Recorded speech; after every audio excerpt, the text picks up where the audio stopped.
పాట సార్. ఎలా ఎలా వదిలారు ఈ దేశం మీదకి? ఇది రాముడి మీద ఉన్నటువంటి మమకారంతోనండి. అంతేనా? అంతే. నిజంగా. నాకు 18 సంవత్సరాల వయసు నుంచి శ్రీరాముడు అంటే బాగా ఇష్టం. ఓకే. అయితే ఏ విషయమైనా రామ రామ అనేవాడిని. ఆహా! నా మొదటి పాట కూడా రాముడి మీదే చేశా. ఇది ఫస్ట్ చేసింది 2 సంవత్సరాల క్రితం. ఓకే. రికార్డింగ్ ఫస్ట్ చేసిన పాట. అయితే ఇంత ఆదరణ వస్తదని అనుకోలేదు. హ్మ్. ఇప్పుడు చూస్తే నన్ను నేను నమ్మలేకపోతున్నా. కదా! అంత ఆనందంగా ఉంది. చూస్తే సాధారణ పాటలాగే అనిపిస్తుంది. అవును. మళ్ళీ వినాలనిపిస్తుంది. అవును. మళ్ళీ మళ్ళీ వినాలనిపిస్తుంది. నాకెవరో చెప్పారు. పిల్లలు నిద్రపోవడానికి రాత్రి పడుకోవడానికి కూడా ఈ పాట పెడుతున్నారు. అవునవును. పాట పెడితే గాని పడుకోవట్లేదంట. తినటం లేదండి కొంతమంది పిల్లలు. తినట్లేదు. అట్లా చాలా మంది తల్లులు కామెంట్ అబ్బా! పెట్టారు. అవును. నిజంగా అద్భుతం సార్. అంటే మీ జన్మ ధన్యం. అంటే అవును. రాముడే రాయించుకున్నాడు. మరి కొందరైతే ఇది హనుమంతుడు పాడిన పాటలాగా ఉందంటున్నారు. అవును. ఏంటి దీని నేపథ్యం ఏంటసలు? ఇది నేపథ్యం ఏమిటంటే నేను అనుకున్న సిట్యుయేషన్ అయితే ఈ పాటను శ్రీరాముడు దశరథుడు భార్య కౌసల్య కన్నా ఆ! ఆయన్ని పూర్తిగా పెంచింది పినతల్లి కైకేయి. అవునా? అవును, కైకేయి పెంచింది రామాయణంలో. హ్మ్.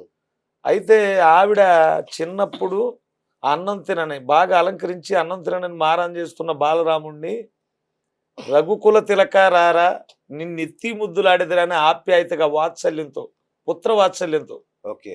రారా అని పిలిచేటువంటి సన్నివేశాన్ని ఊహించుకొని హ్మ్. నేను ఈ పాట చేయటం ఆ ఫీల్డ్లోనే చేశాను నేను అసలు. ఓకే. అందులో ఇంకో సందర్భం కూడా ఉంది.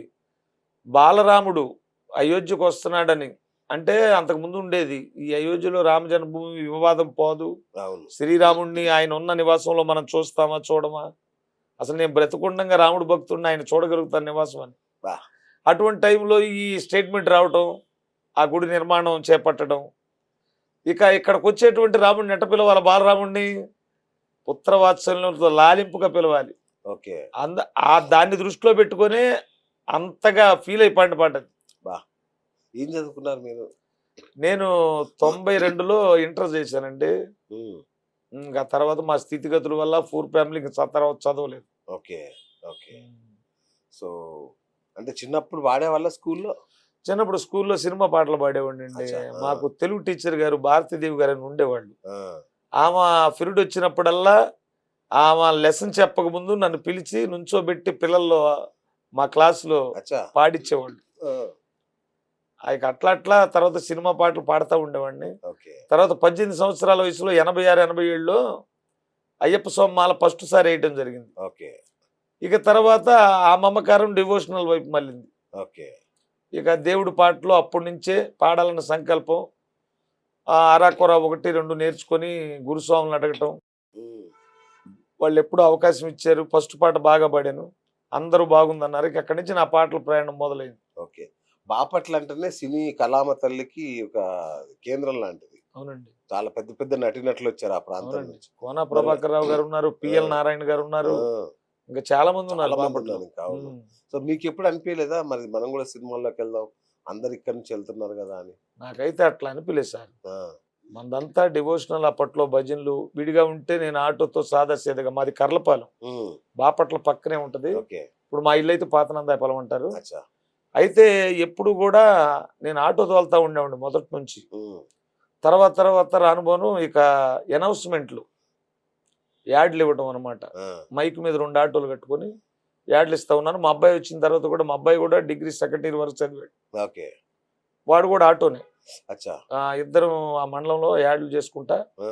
ఇట్లా సీజన్ వస్తది. మేము ఆర్కెస్ట్రా ఉంది మాది అయ్యప్ప స్వామి ఆర్కెస్ట్రా. అచ్చా! అక్టోబర్ చివరి నుంచి జనవరి వరకు ఫుల్ భజనలుంటాయి. బిజీగా. ఆ! ఇక బ్రహ్మాండంగా ఇటు విశాఖపట్నం నుంచి కడప దాకా, ఆ! ఇటు హైదరాబాద్, విజయవాడ, సత్తెనపల్లి ఓహో! భజనలు చేస్తా ఉంటా. ఆ! ఆ పాటలు పాడుతా ఉంటా. అచ్చా! పాటలు పాడుతూ ఆర్కెస్ట్రా మీదే హ్మ్. ఆటోలేసుకోవడం, ఎళ్ళిపోవడం. హ్మ్. ఖాళీ దొరికితే యాడ్స్. అవును. బా! Super sir. అయితే పాటతో మొదలు పెడదాం. మన ఈ యొక్క యూట్యూబ్‌ను ఊతలిగిస్తున్న పాటతో మొదలు పెడదాం. అలాగే సార్. రఘుకుల తిలకారారా నిన్నెత్తి ముద్దులాడెదరా కోసల రామారారా కౌసల్య రామారారా రఘుకుల తిలకారారా నిన్నెత్తి ముద్దులాడెదరా కోసల రామారారా కౌసల్య రామారారా నుదుటిన్న కస్తూరి తిలకం చిరునవ్వులు చిందే అదరం మనసును మాలగజేసి నీ మెడలో వేసెదరారా రఘుకుల తిలకారారా నిన్నెత్తి ముద్దులాడెదరా కోసల రామారారా కౌసల్య రామారారా వెండి గిన్నెలో పాలు అవి నీకై ఉంచితిరారా అల్లరి చేయగమాని నువ్వారగించగారారా రఘుకుల తిలకారారా నిన్నెత్తి ముద్దులాడెదరా కోసల రామారారా కౌసల్య రామారారా బుగ్గన చుక్క పెట్టి నీ కనులకు కాటుక పెట్టి నా మనసును మాలగజేసి నీ మెడలో వేసెదరారా రఘుకుల తిలకారారా నిన్నెత్తి ముద్దులాడెదరా కోసల రామారారా కౌసల్య రామారారా. ఎంత ధన్యుడండి మీరు నిజంగా. రాముడు కూడా వింటున్నాడేమో అనిపిస్తుంది మీ పాట అసలు నిజంగా. విన్నాడండి, వింటేనే ఇదంతా. అవునా? ఎందుకంటే భగవన్నామాన్ని యూత్ మర్చిపోతున్న రోజుల్లో ఈ రఘుకుల తిలక అనేటువంటి పాటతో అవును చిన్న పిల్లల నుంచి ముసలి వాళ్ళ వరకు ఈ రోజున యూత్ అంతా కూడా ఆ ఫేవర్ లో నృత్యం చేస్తున్నారంటే ఇది మన గొప్పతనం అంటారా? అంతేకా రాముడు పరమాత్ముడు నన్ను సమితిగా వాడుకొని రాముడు నా ద్వారా ఆ పాట వెళ్ళాలి, వీళ్ళందరూ ఉరుతులాగారు. ఇప్పుడు ఏమిటండి ఖండాంతరాలు దాటిపోయింది అవును ప్రపంచంలో ఉన్న. ప్రతి తెలుగు అలాగే ఈ మధ్య కాలంలో చైనా వాళ్ళు, ఇంగ్లీష్ వాళ్ళు, భాషా పరిధులు కూడా దాటిపోయింది ఈ పాట. అవును ఆ బీట్ అట్టుంది నిజంగా. నేను చూసే కామెంట్లలో కన్నడ, మలయాళ, తమిళ కామెంట్లు కూడా ఉన్నాయి. ఉన్నాయి ఉన్నాయి. ఓడిఎం వీళ్ళకే అర్థం అవుతుంది అనుకున్నా. అసలు బెంగళూరులో కూడా ఆ, అసలు ఈ రఘుకుల తిలక ఫేవర్ బాగా ఉందండి. ఓకే నాకైతే కాల్స్ అమెరికా నుంచి, లండన్, ఇట్లా వాట్సాప్ మెసేజ్లు, కామెంట్లు. ఆ, అసలు ఎంత సంతోషంగా ఉందంటే నాకు ఇప్పుడు కలగా ఉందన్నమాట. ఈ కళలోనే చూస్తాం ఇంత అంతే ఆనందాన్ని. కదా. ఎందుకంటే మనం పల్లెటూరు నుంచి వచ్చాము, Correct. మన స్థితిగతులు వేరు, అవును ఆటోకి వెళితేనే జీవనం. అటువంటిది నేను ఎన్ని పాటలు పాడినా అన్ని బాగుంటాయి, కానీ ఈ రఘుకుల తిలకతో నన్ను ఒక్కసారి రామాన్ని నేనంటే ఇంత భారీ మూల్యం చెల్లించాడు ఆయన.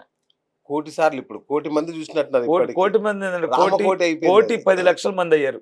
ఓడి పొద్దున్న ఆ. కోటి మంది ఉండేనండి. అప్పుడే కోటి 10 లక్షలు కోటి అయిపోయింది. 10 లక్షలు అయ్యారు. టాపిక్ ఛానల్లో మరొక 46 లక్షల మంది ఉన్నారు. బా ఇక ఇదే పనిలో ఉన్నారు వాళ్ళు. ఆ, అయితే ఇది కొన్ని కొన్ని వ్యసనాలు ఉంటాయండి, అవును మానుకోలేము. అవును ఈ పాట కూడా అట్టాగే ఉంది. వ్యసనంగా కొంతమంది ఆ పాట వినకుండా ఉండలేకపోతున్నారు. కరెక్ట్. ఎందుకంటే మొన్న నాగబాబు గారు చెప్పారు, అయ్యా పవన్ కళ్యాణ్ దేవుణ్ణి పూజిస్తాడు, మా అన్నయ్య చిరంజీవి గారు పూజిస్తారు, నేను అసలు దేవుణ్ణి ఎప్పుడు పూజించను, నాస్తికుణ్ణి, కానీ రాముడు నాకు హీరో. ఈ పాట వచ్చిన తర్వాత అసలు వినకుండా ఉండలేకపోతున్నాను అంటున్నాడు. ఇక అక్కడ లైవ్ స్టూడియోలో కలిసినప్పుడు ప్రతి ఒక్కళ్ళు ఇదే మాట అండి, అందరం మేము విన్నాం విన్నాం విన్నామని. అవును అసలు వినోళ్ళు లేవరు, అందరూ విన్నారు. మారుమూలకు కూడా వెళ్ళిపోయింది ఈ పాట. అది ఎప్పుడైతే కార్తీ వీడియో మీద, అవునవును, హీరో కార్తీ వీడియో మీద ఈ పాట వచ్చిందో ఇక అప్పటి నుంచి అందరు స్టార్ట్ చేశారు ఎక్కడ ఎక్కడ ఎక్కడ అని. రామజన్మ అప్పుడు అసలు మేము చేసినప్పుడు కూడా ఆ, ఈ పాట సంకల్పం అంతా మా మణికంఠ మబ్బాయిదండి. ఉమ్, నాకు అంతకు ముందు MP3 పాటలు లేవు 2 సంవత్సరాలకు ముందు. ఆ, అయితే భజనలు 36 సంవత్సరాల నుంచి చేస్తున్నా.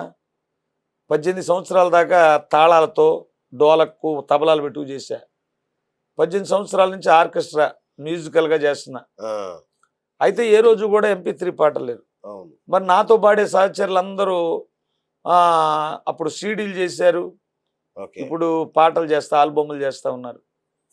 మావాడి మనసులో ఏమిటంటే వీడు వయసు వచ్చిన కాడి నుంచి 14 సంవత్సరాలు దాటిన దగ్గర నుంచి నా వెంటనే భజనలకు వస్తున్నాడు. Okay okay. ఆ భజనకు వచ్చే ముందు మా భజనలో కూడా ఏరే వాళ్ళ పాటలే పెడతాం, ఉమ్, నేను ఏరే వాళ్ళ పాటలే పాడతా, బాగున్నాయి ప్రాక్టీస్ చేసి. అంతే కదా. ఆ, అరే నాన్నగారు బాగా పాడుతున్నారు, అందరూ ప్రశంసిస్తున్నారు, ఈయనకు చూస్తే గుడుల్లో పెట్టుకోవడానికి బాక్సులో పెట్టి ఒక్కొక్క పాట కూడా లేదు అని వాడి మనసులో కదిలి ఓ పాట చేయించాలని చెప్పి బాపట్ల శివాలయంలో ఒక అతను పరిచయం అయ్యాడు, పవన్ శ్రీ పసుపులెట్ అని. ఉమ్, అతను మ్యూజిక్ కంపోజ్ చేస్తాడనమాట. వెళ్ళి నాన్నగారికి ఒక పాట చేయాలండి ఎప్సమ్ పాట అని అడిగాడు. చేద్దాం రా అన్నారంట. అతను పనుల వల్ల జాబ్ వల్ల 3 నెలలు డిలే చేశాడు. ఓకే. ఈలోపు మేము దీక్షలు అయిపోయినాయి. అచ్చా.